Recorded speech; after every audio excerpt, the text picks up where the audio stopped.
So clasps were another parameter that our group was exploring. They are super important as they need to be able to hold the weight of the chain as well as any pendant that comes along with it.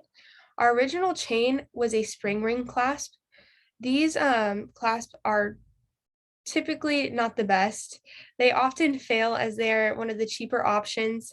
They're not user friendly because the little knob on the top that is used to open and close is super tiny. And they have an O-ring that you attach the actual clasps to, and those are often thin and cheaply made, which often break. And then another one of the options that could be used is a fish hook clasp, where you have this hook on the right that you maneuver into the other side of the chain.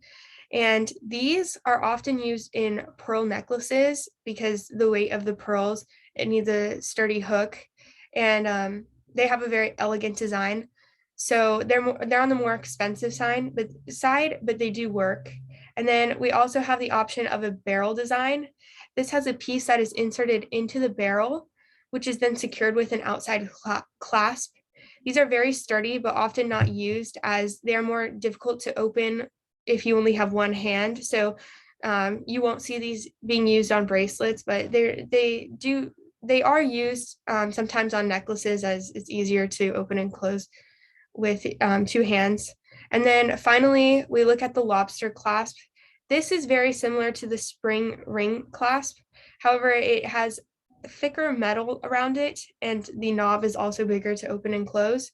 Um, they're they're more sturdy, but they do tend to be more expensive. So that's another thing that we need to keep in mind with that.